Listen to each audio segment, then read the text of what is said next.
আসসালামু আলাইকুম এভরিওয়ান। কি অবস্থা সবার? আশা করি সবাই ভালো আছেন। আল্লাহর রহমতে আমি অনেক ভালো আছি। আজকে আমি আপনাদের সাথে শেয়ার করব আমাদের ব্রাহ্মণবাড়িয়ার আঞ্চলিক ভাষা। সকালে ঘুম থেকে উইঠ্টই আগে মুরগিটিরে চাইরা দিছি। মুরগিটিরে চাইরা কতলে চাইল-টাইল খাওয়াইতাছি। বেশি কইরা কতলে চাইল দিছি হিসকা দিয়া এডি মনের ইচ্ছা মতো খাক। খাইয়া সারলে আমারে আর জ্বালাইতো না। ওমা এডিরে দিয়ে ঠুরাইতে, ঠুরাইতে একটা আরেকটারে বাইর কইরা দে। তারপরে দেখলাম যে না এডি একলগে খাইতো না, এডিরে আলাদা কইরা দেই। যেই কথা সেই কাজ। ঘরে কয়টা আদার দিছি আর বাইরে কয়টা আদার দিছি। খা মনের ইচ্ছা মতো। খাইয়া সারছে পরে আমি আমার পাকঘরের জানালাটি খুলতাম গেছিগা। পাকঘরটা যদিও সুন্দর আছিল, সিমেন্ট দিয়া লেপা পিচ্চা রাখছিলাম। কিন্তু যেহেতু এখানে বর্ষাকাল এই কারণে সব এন্দুর বাড়িতে আয়া পড়ে আর পাকঘরটা পুরা শেষ করে দিছে। তারপরে আয়া পড়ছি আমি আমার রুমের জানালাটি খুলতাম। জানালাটি খুলতেছি আর ভাবতেছি যে আজকা আমার বিছনার চাদরটারে দিয়া দিই। দিয়া দিয়াম কেমনে? যেই ভাবছি বিছনার চাদরটারে দিয়া দেম, এই আবার দিয়ে বৃষ্টি নেমে আসে গা। বৃষ্টি নামুক আর যাই করুক। আজকা যেহেতু কইছি আমি বিছনার চাদর ধুইয়াম, দুনিয়া এদিক সেদিক হয়ে গেল আজকে বিছনার চাদর দিয়াম।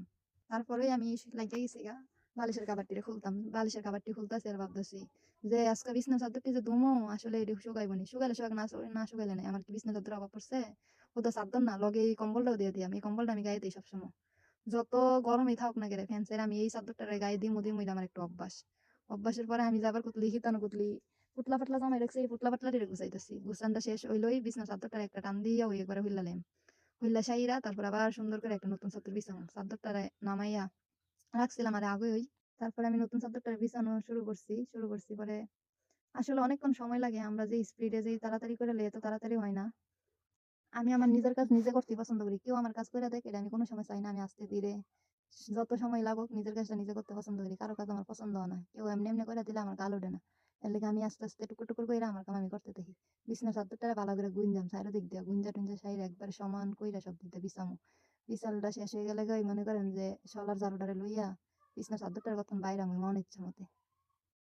বাইরেলে কি লাভ হইব? আবার হেই বাইরেতে দুলবাল হয়ে বইরা জায়গা। যত ওই চাই যে গুছাই গাছাই রাইখাম, গুছাইয়া রাখতারি না। এই বালুটারে বইরা আবার একবারে সাথে যাবো গা। তারপরে বিছনাটার বাইরে লইছি, বাইরে লইয়া সাইরা এখন আমি আমার ফুলের টপটিরে সুন্দর করে থুইতাছি ২ কোণার মধ্যে ২ টা। থুয়া শেষ হয়ে গেলে গা এখন আমি আমার বালিশটিরে রাখবো সুন্দর করে রাইখা একটু ঝাড়ু-টাড়ু দিয়া শেষ। বিছনার কাজটা শেষ করছি কইরা এবার আমি চুলাটারে মুছতাম যাইতাছি গা। চুলাটার মধ্যে যেহেতু রাইতের বেলা একটু তরকারি জাল করছিলাম, এর লেগে চুলাটা হালকা একটু ময়লা-টয়লা হয়ে গেছে। এর লেগে আগেই চুলাটারে মুইচ্ছা লিছি। মুইচ্ছা এরপরে ওয়াল শোকেসটারে হালকা পাতলা একটু মুছা দিতাছি। বাইরেতে তো ধুলবালু আইয়ে যেহেতু দরজার সামনে। পর্দা আছে, পর্দা টাঙা দরজার মধ্যে টাঙিয়ে রাখলে আমার শ্বশুরে পর্দাটারে তুইল্লালা আর সারা ধুলবালু আইয়া ঘর বইরা জাগা। এবার আয় পড়ছি আমি আমার ঘরটারে ঝাড়ু দিতাম। সুন্দর করে কোনা কামছি মইরা ঘরটারে ঝাড়ু দিতাছি। একবারে পাই কইরা ঘরটারে ঝাড়ু দিতাছি। যেমন একটা বালু-টালু পাও না রাহে। ঘরটা কিন্তু আমি উল্টাভাবেই ঝাড়ু দিতেছি। কিচ্ছু করার নাই। কারণ ওই রুমে আমার হুড় হাইতাছে। আমার হুড় আবার ক্যামেরার সামনে এটা নাইতে পছন্দ করে না। এর লেগে আমি উল্টা করে এই ঘরটা ঝাড়ু দিতেছি। কেউ কোনো কিছু মনে করবে না। তারপরে এপাশে থালবাটি দিতাম। এক খুদা থালবাটিরে লইয়া আইছি। এক খুদা না বলতে গেলে আমরা মানুষ কম। মানুষ যেহেতু ২ জন থালবাটিও কয়টা হই। তারপরেও আমার